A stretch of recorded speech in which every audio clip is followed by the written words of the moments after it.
سلام، به یه ویدئوی دیگه خوش اومدید. بهتون قول داده بودم با این گلای رز یه کیف خوشگل ببافیم. سر قولم بودم، براتون یه کیف هیجان انگیز آوردم. خودم خیلی دوستش دارم، میدونم شما عاشقش میشین. خیلی بافت شیک و مجلسی داره برای کسایی که خیلی برقی دوست دارن. برای اونایی هم که ساده پسندن میتونن این بخش پولکیشو حذف کنن و یه کار خیلی ساده تری هم داشته باشم، ولی من خودم اینجوری دوستش دارم. به نظرم خیلی جذاب شد. به شما پیشنهاد میکنم یک بار همچین چیزی رو امتحان کنین، حس خیلی خوبی داره.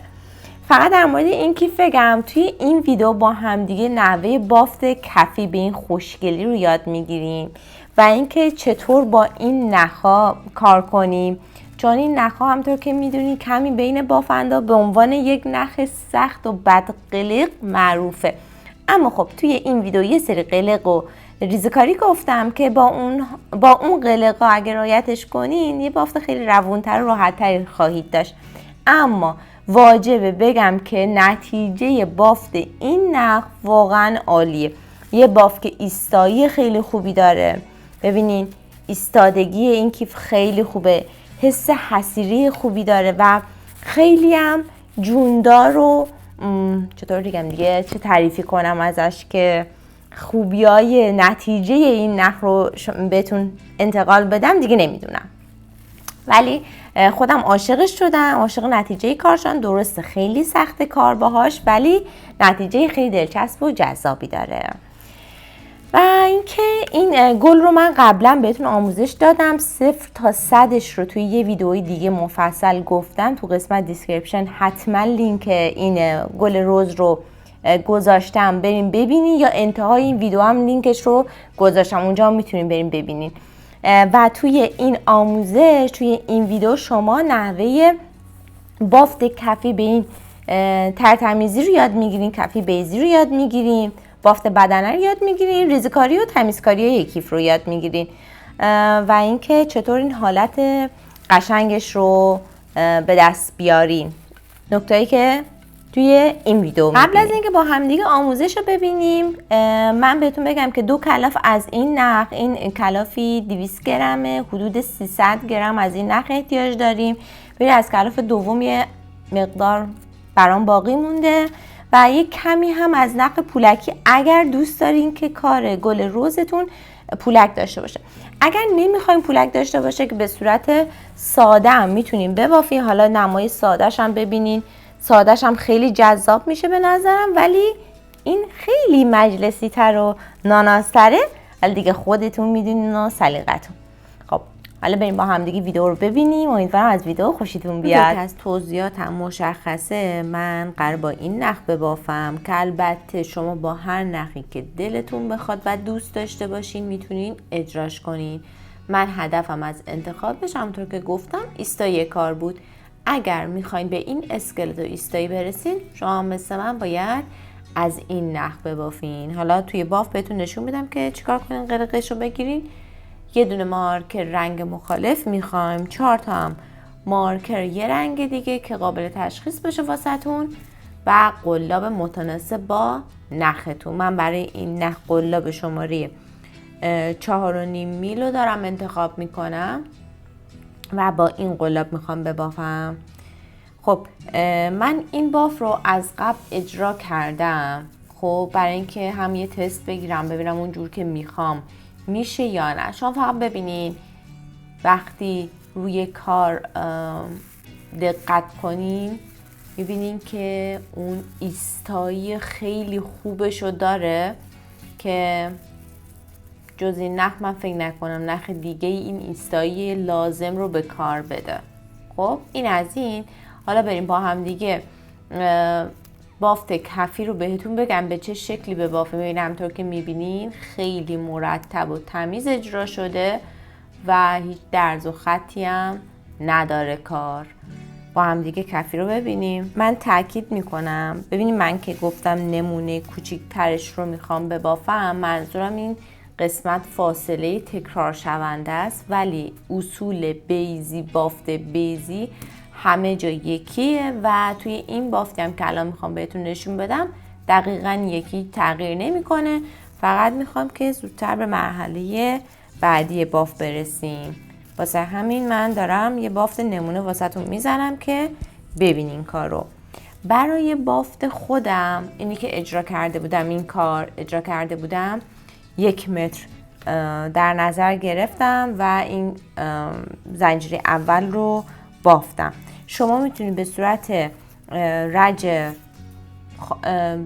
یک کار فقط زنجیره ببافین یا میتونید مثل من از همون حرکت پای کوتاه، شروع پای کوتاه استفاده کنین.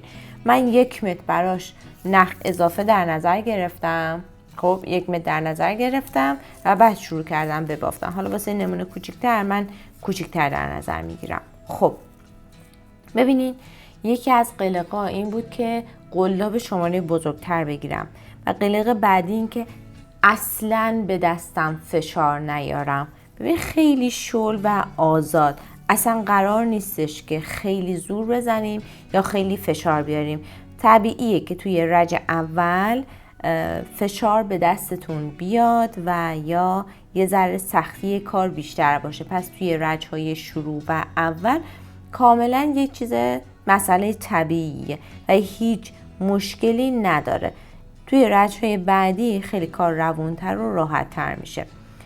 شروع کارم قشنگ دقت کنیم ببینیم چی کار داریم میکنیم. خب من اون 1 متر نخ رو اضافه در نظر گرفتم. این قسمتش رو ببینید روی قلاب گذاشتم. بیارمتون نزدیکتر اول. خب ببینین روی قلاب و حالا شروعی قلاب 1 دور میپیچونم. خب که راحت تر بشه کارم. و الان ببینید حالت آزاد، خیلی هم فشار نمیارم به کار. ببینین به همین شکل. خب حالا این شد دونه اول. 29 تا دونه دیگه بعد ببافم، مجموع بشه 30 تا. شما 30 تا ببافین که سایز کیف نمونه اصلی بشه. حالا من این تعداد رو کمی کمتر میبافم که این نمونه کوچیک رو با هم دیگه ببینیم فقط. خب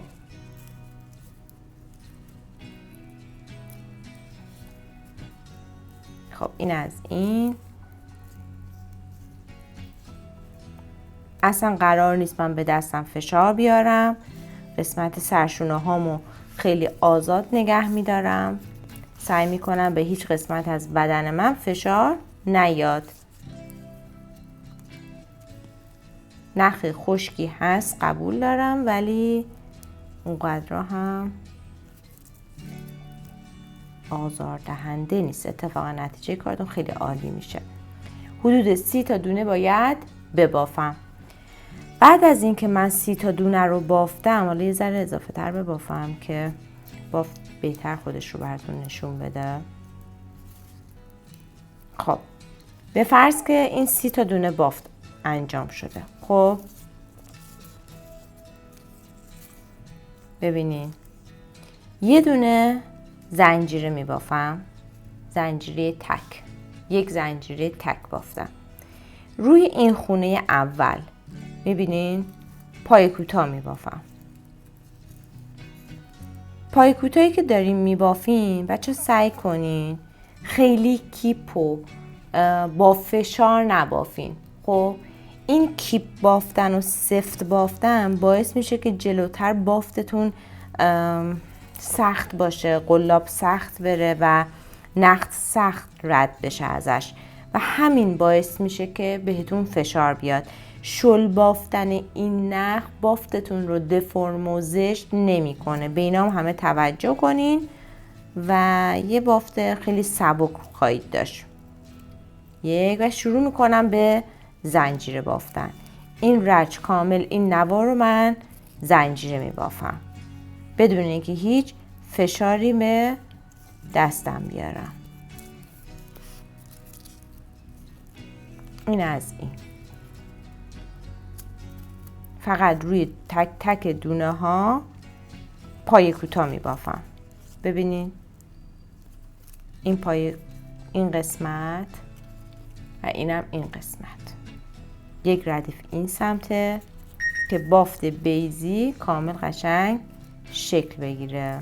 بعد اینکه نوار رو کامل بافتین، الان ببین دونه آخر رسیدم. خب دونه آخر باید 3 تا بافته بشه. من اولین دونه رو که بافتم، ببینید این 3 تا اولین دونه رو که بافتم یه دونه مارکر میذارم. دونه بعدی رو هم میبافم و دونه بعدی بازم مارکر میذارم که من بدونم کدوم نقطه ها مربوط به این قسمت هلال بیضیه. خب این از این. الان این قسمت فقط ساده میبافم، این یه تیکه و این یه تیکه مثل 2 تا دایره، مثل یه دونه دایره میشن وقتی این دوتا رو با هم دیگه جفت میکنیم. این قسمت یه مستطیله. خب اینو در نظر بگیرین، قانون دایره رو در نظر بگیرین. حالا این قلقی که میگم و توجه کنین که به راحتی بتونین یه بیضی مرتب و تمیز داشته باشین. اینم از این ردیف رو هم پای کوتاه کامل میبافم. ببینین کاری که برای شروع انجام میدین، یعنی این قسمت هم شما دوباره گندمین راحت میتونین بردارین، خیلی کارتون راحت تر میشه توی بافت. بعد خوبی این نخ اینه که انقدر بافت و درشت بهتون میده و یه دست و تمیز بهتون میده که اصلا نه دیگه اتو میخواد، نه حالا نمیدونم دست بافت شما ممکنه به چه شکلی باشه و اتو نیاز داشته باشه یا نه. بعد بخارم اگر بدین خودش مرتب تر میشه، ولی همون اول کارم خیلی بافت تر تمیزی بهتون میده. حالا من اینو تا انتها ببافم، این نکته که این انتها هست هم بهتون بگم باید به چه شکلی باشه. خب همینطور که میبینین رسیدیم به دونه آخر. من دونه آخر رو هنوز نبافتم، ولی از قبل اگر توجه کنین تو ردیف اول ما یه دونه پای کوتاه بافته بودیم. پس این پای کوتاه رو من یه علامت میذارم که بدونم از دونه آخر یه دونهش پس بافته شده بود. الان باید 2 تا اینجا ببافم. یه دونه رو ببافم و مثل ردیف پایین یه دونه مارکر رو اولی میذارم. الان پس یک دونه دیگه ببافم، کامل ردیف اول تموم میشه. خب این شد از ردیف اول، کامل شد. حالا برای اینکه ردیف دوم رو شروع کنیم، خط نندازیم، میخوام حلزونی پیش ببرم و پایه رو پایه ببافم. الان اگر من یه پایه این قسمت ببافم، این زنجیره میره زیر این پایه، اصلا دیگه خودش رو نشون نمیده. اما همین کار باعث میشه رج دوم رو شروع کنم. خب من الان این مارکر رو از اینجا در میارم که حواسم باشه این شروع کاره. خب ولی رج دومیم. خب رج دوم قرار روی تک تک این پایه ها 2 تا پایه بخوره، 2 تا پایه کوتاه روی همشون بخوره. این که شروع رجه رو من با یه رنگ دیگه مارکر میذارم. خب این از این، اینو قفلش کنم که نیفته، مهمه. خب روی هر پایه قرار شد 2 تا پایه بافته بشه. این دونه دونه‌ایه که از این 3 تاست و شروعش هم از همین دونه است. پس همین پایه رو من همینجا شروعش 2 تا رو میبافم. خب و مارکر میفته روی این دونه. دیدین؟ مارکر افتاد روی این دونه. حالا روی بقیه پایه ها پایه میبافم. من پایه رو از لوپ سوم میگیرم و برای راحتی شما ببینید از این وسط بگیرین، از لوپ سوم خودش در میاد. خیلی راحت، بدون که فشاری به دستم بخوام بیارم. پایه ها رو یه ذره کشیده تر میگیرم که سر قلاب راحت از باف رد بشه. ببینید باعث نمیشه بافتم شلوول بشه. خوبی این نخ همینه، هر چقدر دونم درشتر باشه بافت من شلوول در نمیاد. خب فقط قلابم راحت تر از بافت رد میشه، یه بافت ترتمیز بهم میده. خب این از این. اینم تا انتها ببافم، بیام برای رج دوم این قسمت. ببینین دونه قبلیشو بافتم، الان این دونه‌ای که مارکر هست باید بافته بشه. مارکر رو میارم بیرون و همینجا شروع میکنم اولین پایه رو میبافم. توی این سه تا هر کدوم باید 2 تا میبافتم. خب میخوام از لوپ سوم بگیرم. این لوپ سومش رفته این گوشه. خب همین اولی رو که بافتم مارکر رو میذارم سر جاش. خب دومی رو میبافم. توی هر رج که میبافم الان اینجا 3 تا اینجا اضافه میشه، 3 تا بعد اینجا اضافه بشه. دونه وسط رو هم باید 2 تا ببافم.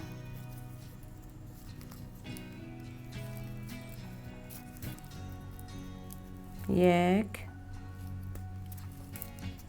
دو. دونه بعدی مارکر داره، مارکر رو میارم بیرون. اولی رو میبافم. دومی رو هم میبافم، بعد مارکر میذارم. حالا مارکر میذارم. ببینید حالا اینجا هم دوباره روی تک تکشون فقط پای کوتاه بافته میشه.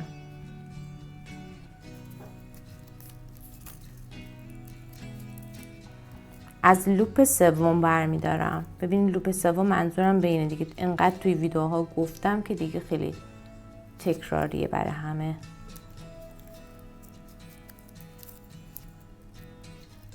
به همین سادگی اینم ببافم. بیام این قسمت که این نکته این قسمت رو بهتون بگم. خب دونه آخر رو هم یکی مونده به آخر رو بافتم، رسیدیم به این 3 تا، به این قسمت مارکر. خب دونه اولی مارکر رو باید در بیاریم. همین اولی رو که بافتم من مارکر رو باید بذارم. خب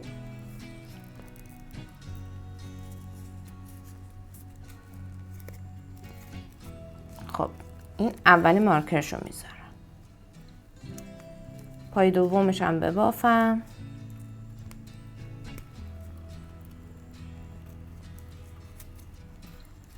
خب اگه یادتون باشه پایه اول 2 تاش بافته بود. خب پس ما 2 تا اینجا رو 2 تا اینجا رو داریم، یه دونه این وسط رو هم باید 2 تا رو ببافیم. این 1، این 2. در اصل الان اینجا رجمون تموم میشه، میریم برای رج بعدی، رج سوم. رج سوم افزایش به چه شکلیه؟ ببینم الان یادداشت کرده بودم. 1 درمیون افزایش دادم. خب 1 درمیون افزایش دادن چجوریه؟ من الان میتونم این 1 درمیون افزایش دادن رو روی دونه اول انجام بدم، میتونم بندازمش روی دونه دوم انجام بدم، ولی رو هر کدوم که انجام دادم حواسم باشه این قسمت معکوس 1 درمیون رو بخونم و ببینم دونه اول باید باشه یا دونه دوم باشه. اینم جلوتر براتون توضیح میدم. مارکر اول رو در میارم. البته شما میتونید شروع پایان رو بندازین روی این نقطه، ولی خب تا آخر خط شروع پایانتون میفته وسط باف. خب که آخر باف بخواین مثلا با شلال اینا قدش رو 1 میزان کنین ممکنه یه ذره دردسر باشه. من دوست دارم بندازم این گوشه، واسه همین نقطه شروع پایان من اینجاست. خب من دونه اول رو تک در نظر میگیرم و دونه دوم رو، پایه دوم رو میام جفت در نظر میگیرم. خب این دونه اول دوباره مارکر رو میذارم که بدونم دونه شروع منه. خب این دونه قسمت دایره‌ای منه که من اولیشو اینجا میخوام افزایش بدم، پس اولین پایه هیچ بافته میشه، پایه دوم که افزایش داده میشه این قسمت مارکر میخوره. خب این از این. اینجا مارکر میخوره. حالا بقیه پایه ها رو بدون هیچ چیزی من میبافم که برسم دوباره به اون سمت بافتم. اینجا فقط باید بافت خالص داشته باشه. خب الان رسیدیم به ردیف سوم از این رج و یک درمیون قرار بود ما پایه افزایشی داشته باشیم. الان من اینو ببافم، یه دونه ساده میبافم.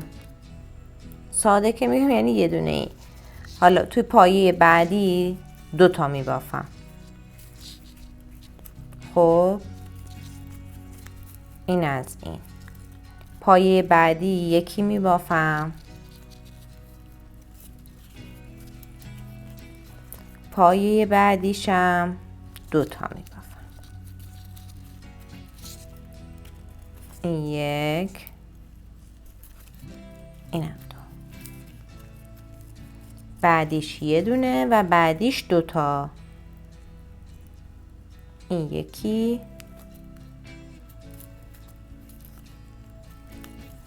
حالا بعدی رو 2 تا میبافم. همیشه دونه آخری مارکر آخر اولیش که بافته میشه روی دومیش باید دوباره مارکر بخوره. خب اینا حواستون باشه. الان میاد مارکر روی این دونه. خب الان این قسمت هم باید کامل ببافم. بیاد اینجا. خب توی رج سوم رسیدیم به این قسمت پایانی رج. من اگه خاطرتون باشه دونه آخر رو 2 تایی بافته بودم.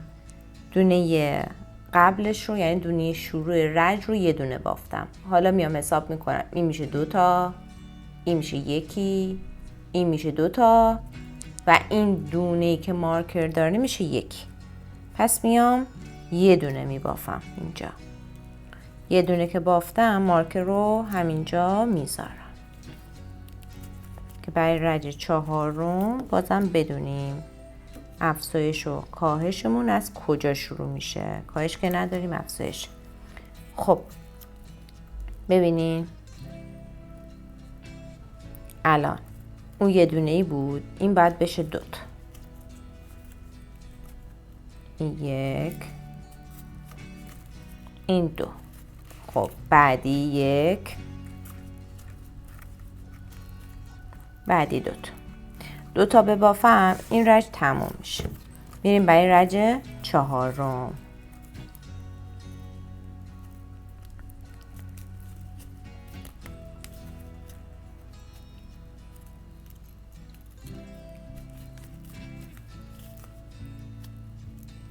خب رج 4 به چه شکله؟ ببینین 3 بار 2 تایی قراره ببافیم. خب دونه 1 1، دونه 2 2، دونه 3 3. 3 تا دونه میمونه. این 3 تا باید افزایش بدیم. پس توی شروع رج چیزی افزایش نداریم. من الان این مارکر رو در میارم و توی رج 4 این 3 تا دونه‌ای که الان اینجا دارم رو فقط یه دونه میبافم. فقط حواسم باشه 3 تا دونه آخرش رو هر کدوم 2 تا میبافم. این قسمت شروع میاد سر جاش. خب اینم که تک میبافم.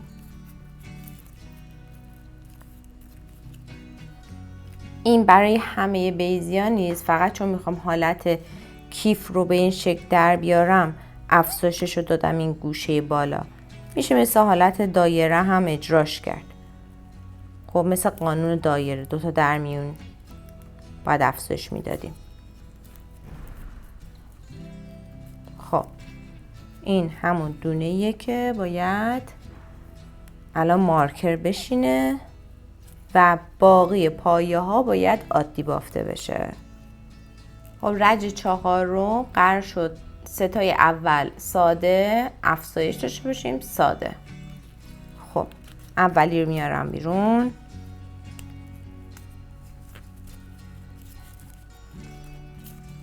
یک،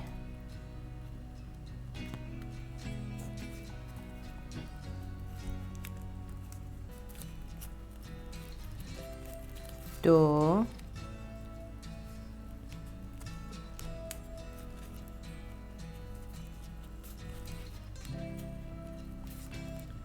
سه. او اینو از لوپ سوم نگرفت.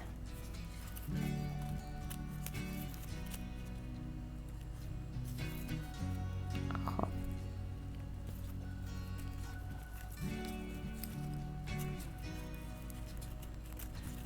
یک، دو، اینم از سومی.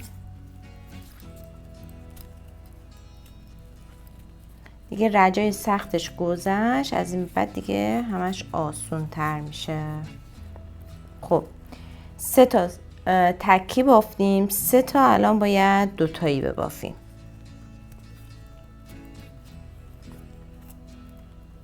این یک، این دو،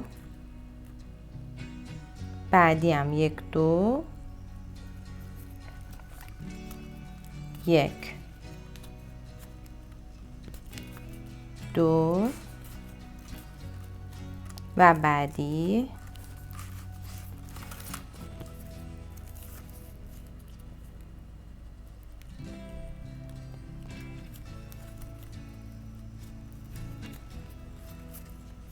این یک،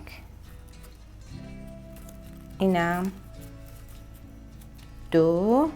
3 تای بعدی تکی باید بافته بشن.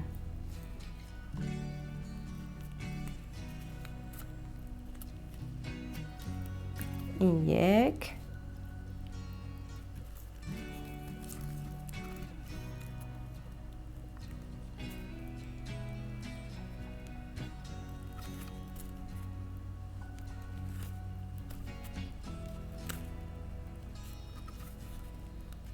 این دو،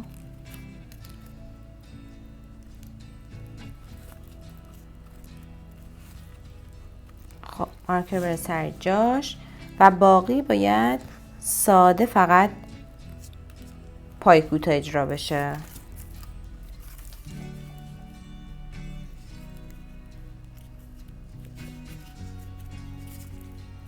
از تعدادی که این قسمت ساده می بافیم هیچ چیزی نباید اضافه بشه، تعدادشون ثابته.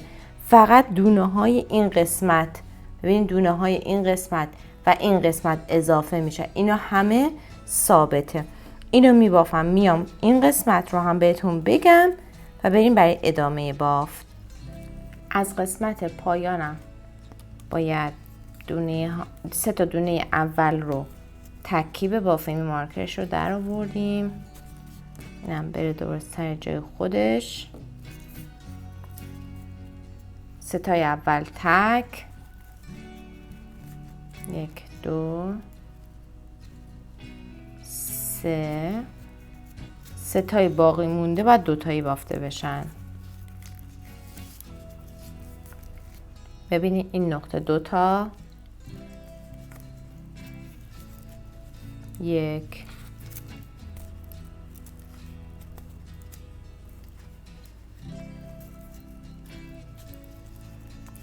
دو، این دونه هم 2 تا،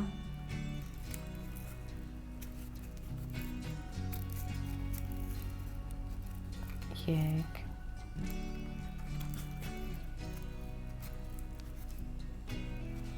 دو، دونه بعدی هم 2 تا.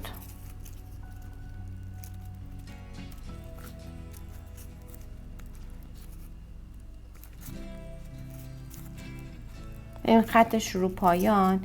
الان این قسمت گوشه کار دیگه، وسط کیفتون نمیفته که اینجا بخواد باشه. خب این از این قسمت هم که تکیهاشو بافته بودیم، دوباره رسیدیم به ابتدای رج. الان میخوام ببافیم، میشه رج پنجم. دیگه رج پنجم ما به مارکر رو احتیاج نداریم، همه رو در بیارین. خب و دیگه روی تک تک پایه ها فقط پایه میبافیم. این مارکر صورتی تا انتهای بافت همراهمونه، اینو در نمیاریم. رجی که مربوط به مارکری که مربوط به شروع پایانمونه تا انتها هر چی که میبافیم همراهمونه. الان من اینو باید در بیارم، روش پایه ببافم. یعنی این قسمت هم بهتون نشون بدم. ببینی الان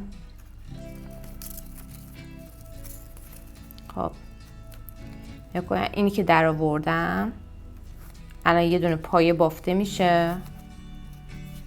خب این میشه دوباره میره سر جای خودش. قفل کنم که در نیاد. و دیگه روی تک تک پایه ها بدون اینکه افزایشی داشته باشم الان روی تک تک پایه ها فقط پایه میبافم. و باید حواسم باشه که این پایه هایی که بافته میشن لوپ سوم رو هم بگیرن. ببینین به این شکل این لوپ سوم رو هم بگین. دی قسمت بدنه خیلی مهمتره. لوپ سوم رو هم میگیره و به شکل ساده بافته میشه. بافت به چه شکلی بهتره باشه؟ ببینید دیگه میره بالاتر، کف دست من میاد روی بافت و بهش یه حالت بخار میده. و این قسمت ببینین من اینجوری بافت رو به این شکل دارم، به این شکل باعث میشه که خیلی دستم نخ راحت تر بره و دیگه زخمم نشه. به این شکل به راحتی پایه رو یه ذره قد پایه رو بلندتر میگیرم و راحت. دیدین قلاب راحت از تو بافت رد میشه و بافتتون هم خیلی راحت تر تو دستتون سر میخوره. میبینین؟ به همین شکل. رافی هم کمتر دستتون رو اذیت میکنه. خب این از این. من این بافت رو ادامه بدم تا قدی که نیاز دارم. الان این قسمت این نمونه کوچیک این کاره و دیگه از این به بعد دیگه فقط باید دور کار پایه بخوره. یعنی دور تا دور کار پایه ببافم یه همچین چیزی میشه. الان چند رج بافتم و این مارکر هر رج داره همراه من میاد. یعنی هر رج فقط قسمت شروعش رو علامت میذارم که بدم دونه آخر کجاست، دونه شروع کجاست. حالت دورانی به این شکل میبافیم. این کار رو انقدر میبافم به قدی که میخوام برسم. این کیف رو به اندازه که میخواستم بافتم. قد کیف رو هم اندازه حدود 18 سانت بالا آوردم و بافت رو انجام دادم. خب میبینین این اندازه رو دقیق بگیریم 18 سانت میشه. خب برای من کافیه و حالا میخوام بافت حلزونی رو تموم کنم. گفتم که من یه سری قلق میخوام بهتون بگم که برای استفاده از این نخ شما بتونین خیلی بافت راحت تری تجربه کنین. یکیش این بود که قلاب شماره بزرگتر استفاده کنین، 4.5 5 این شماره‌های خوبی هم برای این نخ. و اینکه دستتون رو بکشین، خیلی سفت نبافین. خب ببینید هر چقدر دستتون رو راحت تر پایه رو بکشین خیلی برای برداشتن پایه قلاب راحت حرکت میکنه. ببین دستمو میکشم، این قسمت نخ رو قدش رو میکشم بالاتر که توی بافت رجای بعدی خیلی راحت تر سر قلاب از توش رد میشه. این اصلا برای ایستای کار هیچ مشکلی ایجاد نمیکنه. ببین الان با اینکه درشت بافتم همون ایستایی رو داره، همون حالت حسیریش رو داره. ببینید هر چقدر ضربم میزنم دفرم شدنش خیلی نرمال و خیلی اون چیزی که میخوام هست. یک کیفی که حالت مجلسی وایسه، ایستایی خیلی خوب و محکمی داشته، حالت رسمی دیگه نمیدونم اسمش رو چی میتونم بگم. و اینکه حالا برای بافت حلزونی من نمیام تا این انتها هیچ وقت. خب تو این قسمت که بیام وقتی باز روی هم بذارم اینجا یه ذره بالاتر میاد بافتم. خب همیشه میام وقتی آخرین رج که رسیدم میخوام تمومش کنم، میام ببین اکن لبه ها رو تقریبا میارم روی هم دیگه. خب میارم رو هم دیگه، میبینم از اینجا یواش یواش دیگه باید پایه رو کوتاه‌تر بگیرم و دیگه با این قسمت با 2 تا شلال زدن کار رو تموم کنم. این کار رو انجام میدم. الان 2 تا پایه دیگر ببافم و برسم به همون 2 تا دونه شلال که میخواستم اجرا کنم. بعد حالتی که من نخ رو میگیرم تو دستم دیدین؟ هم میتونین به این شکل بگیرین، هم میتونین ببینین به این شکل. خب ببینین به این شکل دیگه دستتون اذیت هم نمیشه. اگه باز دیدین خیلی دیگه داره بهتون فشار میاره یا مثلا اذیتین، کرم نرم کننده به دستتون بزنین، گزینه خیلی خوبیه. و اینکه بعضی حالا با دستکش خیلی راحت ترن، ولی من پیشنهادم اینه، حالا هستن دوستانی که کمی با اسپری آب نخو نرم میکنم، ولی من همین ایستاییشو دوست دارم، واسه همین زیاد حالا خیسوندن این نخ رو پیشنهاد نمی کنم. خب الان این 2 تا رو دیگه شلال بزنم.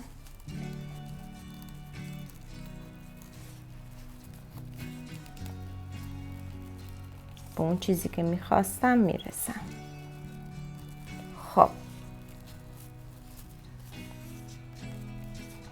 همینجا میتونم نخو بچینم و یا اینکه میتونم از این قسمت بدنه پایه، حالا کار خودم هی بیام سخت‌تر کنم، یه شلال از روی پایه ها ببافم. خب دونه اول یه ذره بزرگتر بگیرم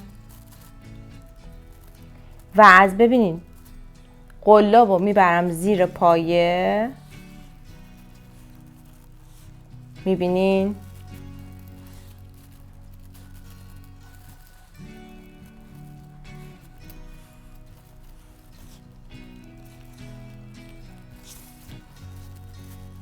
شلال ببافم.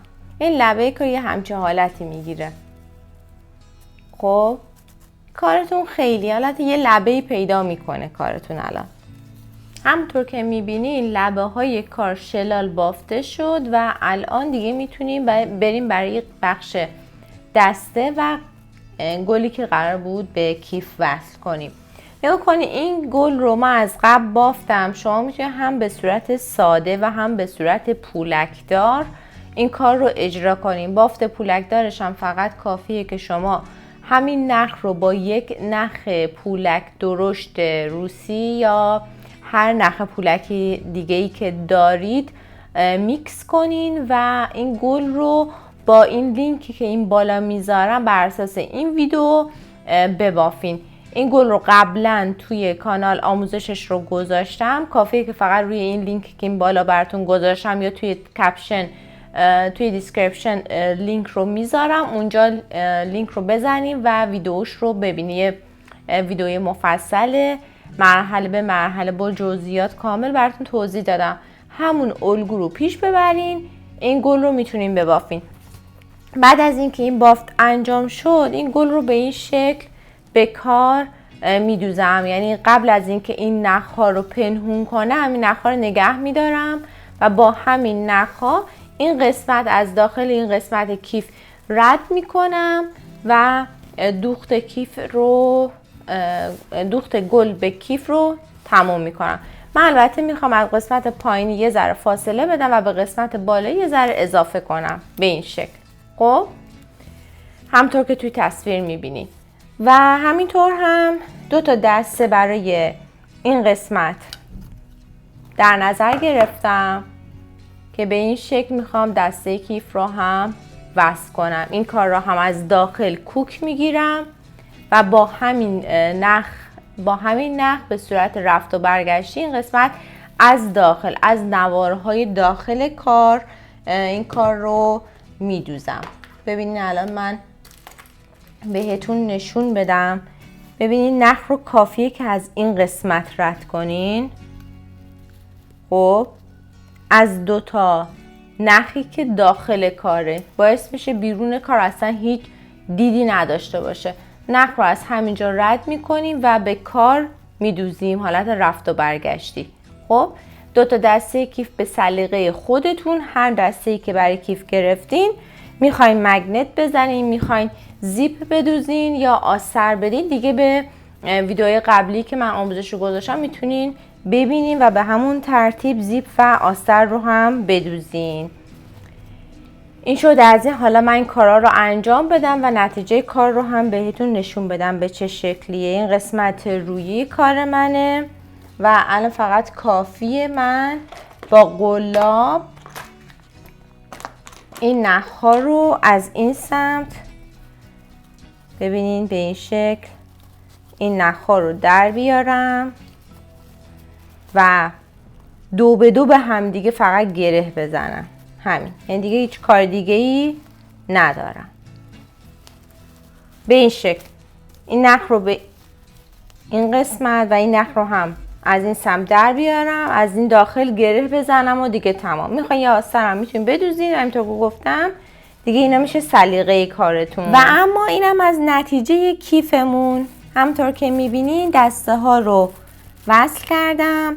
ببینین همونطور که بهتون گفته بودم از قسمت داخلی، از بندهای داخلی کار استفاده کردم که دیگه رد این نخ بیرونم باقی نمیمونه، هیچ نمایی نداره. اینم از این دیگه. من اگر آسترم به کیف ندوزمم خیلی خودشو خوشگل و قشنگ نشون میده. یه مگنت هم میشه به این نقطه، به این 2 تا نقطه مگنت بدوزین و استفاده کنین. میتونم ندوزین، سلیقه‌ای کاملا. و اینکه به این شکل کارتون در نهایت قابل استفاده است. یک کیف دستی خیلی ناز و شیکه که اگر بخواینم به صورت ساده هم میتونین از این گل استفاده کنین، ساده استفاده کنین و لذتشو ببرین. امیدوارم که از این ویدیو خوشتون اومده باشه. تا ویدیو بعدی، خدا نگهدار.